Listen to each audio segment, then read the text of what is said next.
So the lesson this morning, the Trojan Horse, a gift that destroys from within. I think most of us are probably familiar with the story of the Trojan Horse, that the Greeks constructed a huge wooden horse, that they hid a select force of fighting men inside of it, pretended to sail away. The Trojans then pulled the horse into their city as a victory trophy or a gift. That night, the hidden soldiers crept out of the horse, opened the gates for the rest of the Greek army, which had sailed back under the cover of darkness. The Greeks entered and destroyed the city, ending the war.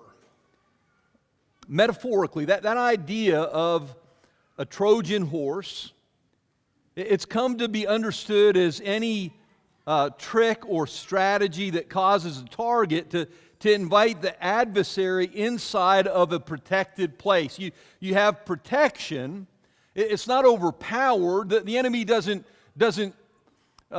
fight their way in, doesn't sneak in. They're welcomed in. They're invited in. As you think about the moral of that story, I want to remind you of this language that was just read to us, a promise about the peace of God. Paul says, "In the peace of God, which transcends all understanding, will guard your hearts and minds in Christ Jesus." That was a passage that we used to introduce our theme for the month, the good life. We have a good life, a great life with Jesus, and peace is part of what makes that life so great. And I said there's a strong term here, a word that might be described as a garrison guarding a city, a sentry at his post, kind of protecting his comrades, a strong term that conveys the concept of great protective power. Just as soldiers guard and protect the city, God's peace guards and protects believers who confidently trust in Him. Now, I want you to think about that. If the peace of God is guarding our hearts and minds in Christ Jesus, this idea of a wall, if there's like an impenetrable wall surrounding our hearts and our minds in the peace that we have with God through Jesus Christ, how did the enemy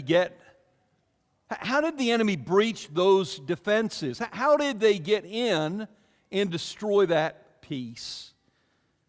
And what I'm asking you to do this morning is to consider the possibility that the reason so many of us don't have peace is because we've accepted a gift.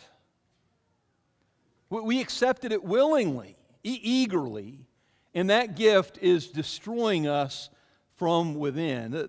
Kind of the focus then from this point on in the lesson, what is that Trojan horse that's disrupting our peace? If there's a gift that's destroying our inner spiritual life, our peace with God, what is it? I want to spend a little time identifying that gift. This book, Ruthless Elimination of Hurry by John Mark Comer, and I think this is one of the main themes of that book, that an overbusy, digitally distracted life of speed is the greatest threat to spiritual life that we face in the modern world. I was going to say take out your cell phone. Some of you don't have to take it out. Some of you already have it out, and if it was football and basketball season, you might already be checking some scores. If you have your phone in your hand, take a look at it. You're looking at what might be the greatest threat, not just to your spiritual life, but to the peace of God that Paul promised in Philippians chapter 4. Most of us think of modern technology as a gift. No one forced us to accept digital devices, social media, streaming services. I think most of us had no idea when we accepted each of these things as a gift that we accepted them expecting that they would enrich our lives. We didn't know that we were becoming a cog in what is described as the attention economy.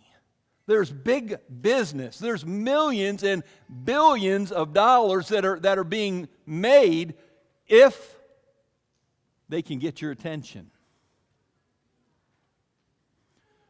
Cal Newport, in this book, Digital Minimalism, said people don't succumb to screens because they're lazy, but instead because billions of dollars have been invested to make this outcome inevitable.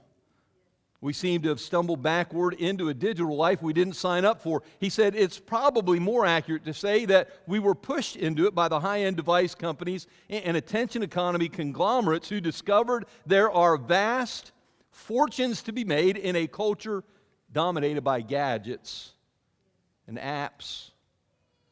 He then quotes Tristan Harris, a former startup founder and a Google engineer who later became a whistleblower. Here's somebody who knows how this all works. He was on the inside and then started to see the problem with all of it and became a whistleblower. And here's what he says about these technology the real motivation driving technology companies. He says there's a whole playbook of techniques that get used by technology companies to get you using the product for as long as possible. They want you to use it in a particular way for long periods of time. Here it is, because that's how they make their money. That's the whole point. In his book, The Chaos Machine, Max Fisher pulls back the curtain to tell us what he calls the inside story of how social media, this is kind of crazy, how it rewired our minds and our world. He's sharing quotes from industry insiders from companies like Facebook and Google and YouTube. Sean Parker, he became Facebook's first president at the age of 24. He makes this admission. He's at a media conference and he says, the thought process that went into building these applications was all about how do we consume as much of your time and conscious attention. Are you feeling it? How do we consume as much of your time and conscious attention as possible? I'm not just feeling it, I'm guilty of it. I know exactly what they're talking about. Christos Goodrow, a search engine veteran, sent this was the email to the president, the kind of the leader of his team at YouTube, and to everybody on that team. Watch time. That was the subject line. Watch time and only watch time. What's driving? What is the most important thing for our bottom line profit? Watch time and only watch time.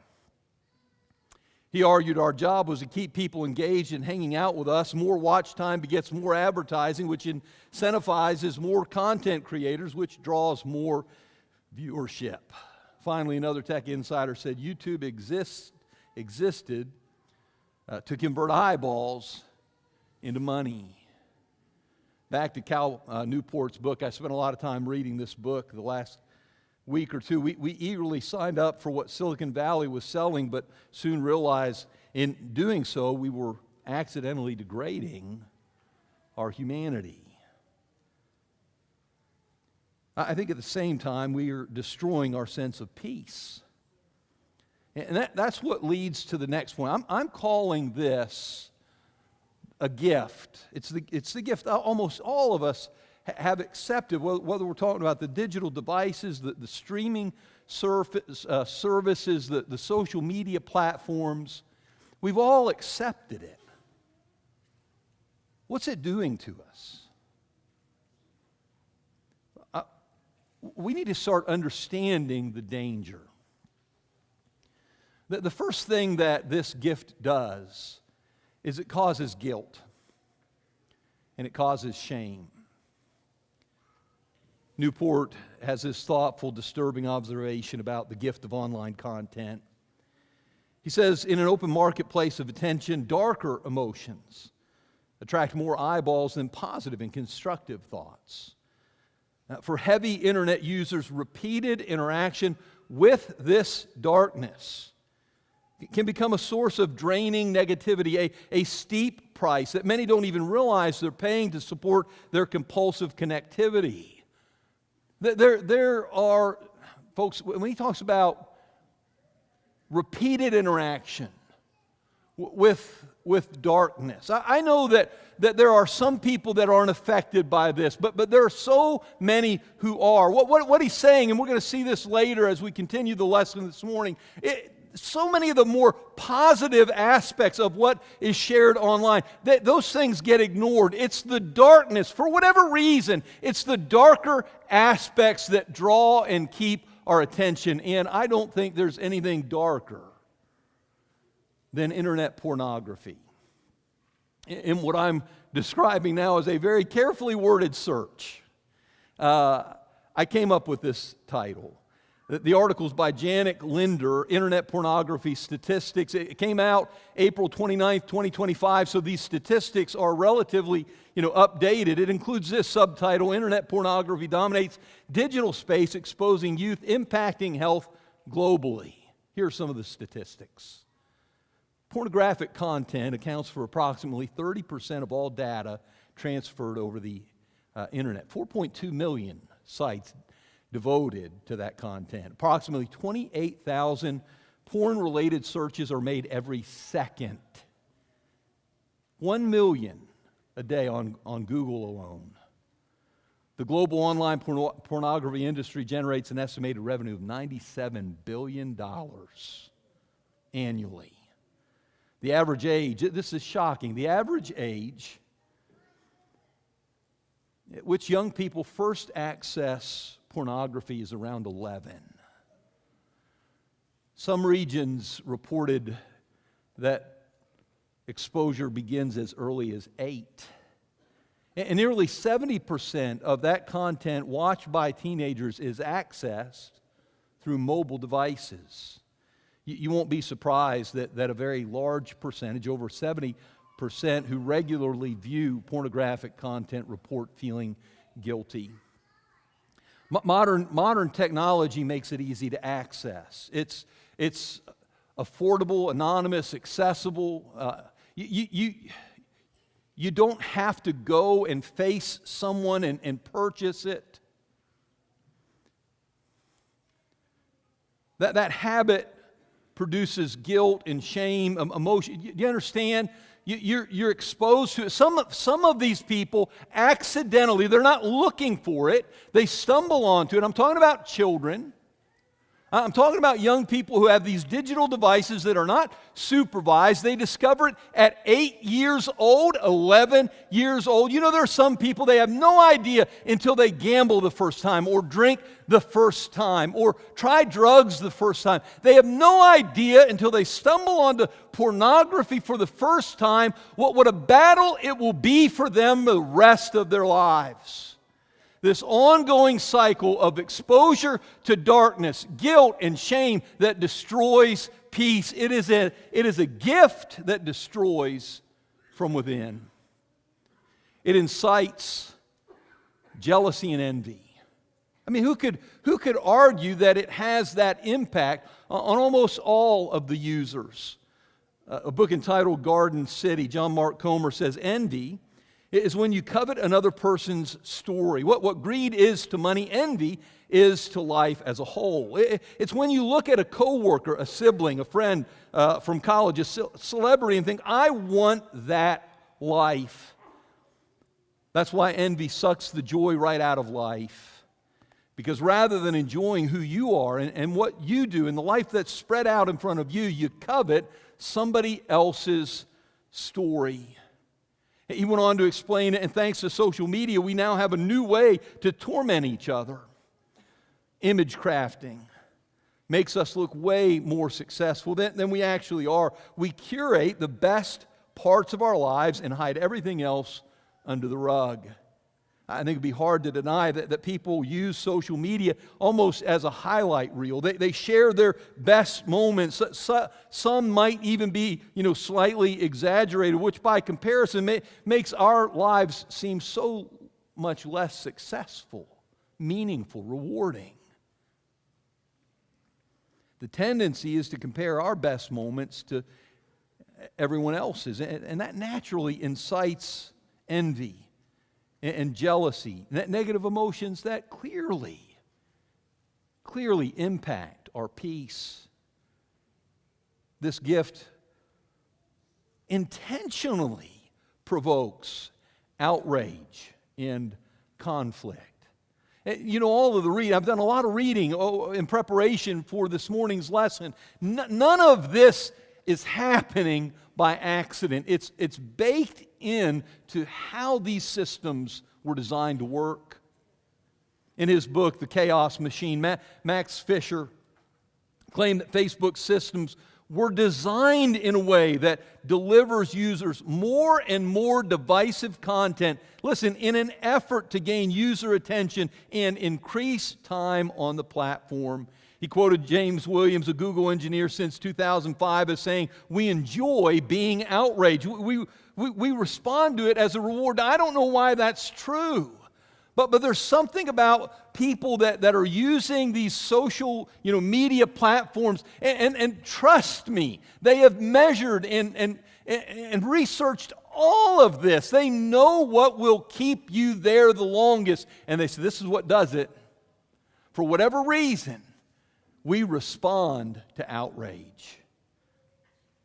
Fisher also mentioned this interesting study by researchers in China. What matters is whether the post can provoke a powerful reaction, usually outrage. It was that quote that gave me this point, the idea of provoking outrage. A 2013 study of the Chinese platform Weibo found that anger consistently travels further than other sentiments. Studies, Twitter, Facebook repeatedly found the same, though researchers have narrowed the effect from anger in general to moral outrage specifically. One of the clearest conclusions reached through all his personal research was that social media is the largest outrage generating machine in history. Think about that description, along with the amount of time people spend scrolling through their favorite social media platforms. If the majority of the content is intentionally designed to provoke outrage and cause conflict, then just think about what that does to people who spend countless hours absorbing one rage-producing post or video after another. Well, the outcome's predictable. It totally destroys their sense of peace. It encourages materialism and greed. Again, in Ruthless Elimination of Hurry, Comer claims we live in a culture of more, a culture of gaping, unquenchable lust for everything. Lust for more food, more drink, more clothes, more devices, more apps, more things, more square footage, more experiences, more stamps on the passport, just more. He went on to claim that shopping is now the number one leisure activity in America, usurping the place previously held by religion. Amazon.com is the new temple. The Visa statement, the new altar. Double-clicking, the new liturgy. Lifestyle bloggers, the new priests and priestesses. Money, the new God. Again, from his book Garden City, psychologists have this phrase. What a phrase. The hedonistic treadmill. It simply means the idea that the more you get, the more you want it. It's like we're always moving forward but never getting anywhere. We never arrive. We never feel like we have enough. For every one thing you get, there are 10 other things that you want. Feeding the constant desire for more is what generates revenue for social media companies. But at what expense to those of us who are on that hedonistic treadmill? The continual lust for more leaves us unable to enjoy the abundance of what we already have. It doesn't just diminish contentment, it disrupts, it destroys peace. I had this thought this morning. I very rarely, throughout my lifetime, I have very rarely gone shopping, go to the mall. But you know what always happened when I went to the mall? I had no idea how much I wanted all these things until I got there and I saw all of them. Then I want this and I want that. Now, here's what's happened. You don't have to go to the mall. The mall has come to you. So those rare moments where I would actually go to buy something and realize, well, I want this, and I wish I could get that, and I want also that and this. Now, all day long, as you're scrolling through your digital devices, you're not going to the mall. The mall is following you. You're getting a constant sales pitch that is always reminding you there's one more thing, one purchase away from being happy. And I'm telling you, that is destroying our sense of peace. It intensifies anxiety and depression. And this should be especially alarming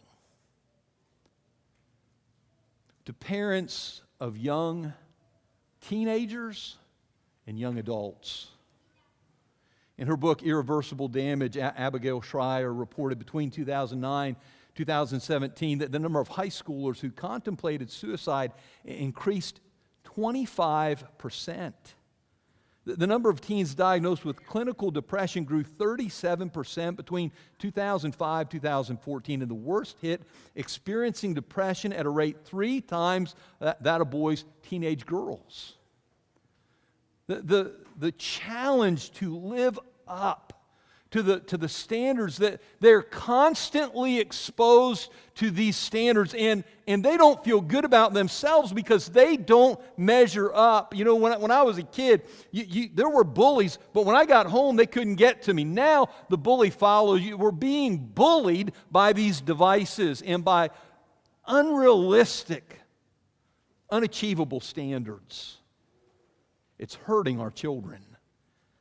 In his book, The Anxious Generation, Jonathan Haidt observed that the only plausible theory I've found that can explain, notice he says the international, this is not an American thing, the international decline in teen mental health is the sudden and massive change in the technology that teens were using to connect with each other. He claimed that experimental studies show that social media use is a cause, not just a correlate, a cause of anxiety and depression. When people are assigned to reduce or eliminate social media for 3 weeks or more, their mental health usually improves. This is the great irony of social media. The more you immerse yourself in it, the more lonely and depressed you become.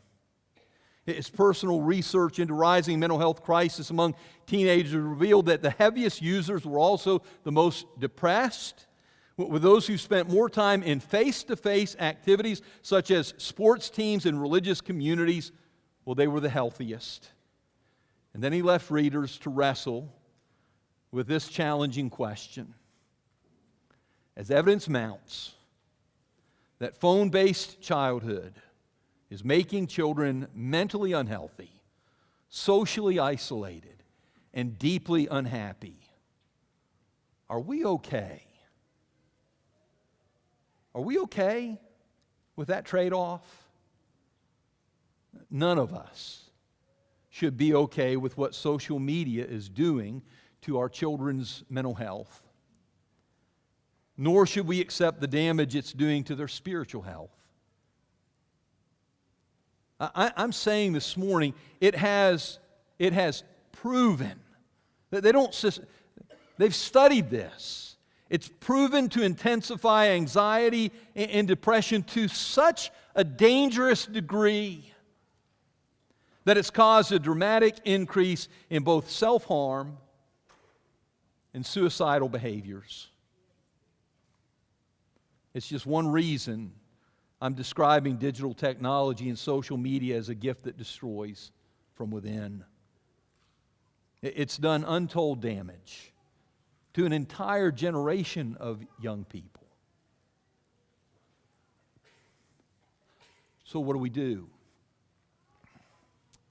I don't know how many of you have had the opportunity to read Jeremy's book about disconnecting, but he addresses from a much more biblical perspective a lot of what we've been talking about this morning. He's dealing with these same problems, but he's dealing with them from a clearly Christian perspective.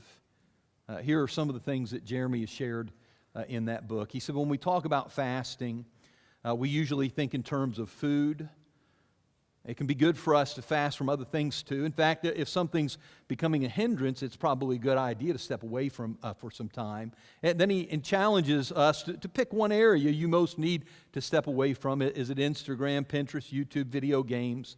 Only you know which things are becoming a stumbling block for you. And then he gives these suggestions. Just taking time away from these things won't be good enough. You have to replace that time with something good, or else you'll fill that time with another pointless activity. If we can just stop there for a second, I'm just telling you, if you remove it but don't replace it, you're just going to go back to it. And so then he ends with this: replace the activity with something positive, like Bible study or family time or worship or prayer. Our goal is not simply to push our devices farther away. Here's the goal. The goal is to grow closer to God. We're pushing these things out because they're disrupting the peace of our life with God. So here's how I want to end this morning. There are several times throughout the Gospels in different settings where Jesus is preaching, and he's talking about things that cause us to sin. And he says, listen, if your hand causes you to sin, cut it off and throw it away. It's better to go through life with just one hand than to lose your soul. If your foot causes you to sin, cut it off, throw it away. It's better you go through life, 1 foot than to lose your soul. If your eye causes you to sin, pluck it out. Jesus wasn't saying that you should cut off your hand or cut off your foot or pluck out your eye. What he was saying, and what I'm trying to say to you this morning, is that there are some things that are killing us spiritually, and we just can't even hardly fathom the idea of giving it up. It's the thing that's destroying us, but we don't want to give it up. And I'm challenging you by way of invitation this morning that there may be something that you need to cut out of your life and throw it away because it's disrupting the peace of your life with God. Whatever that thing is, we're inviting you to make that sacrifice this morning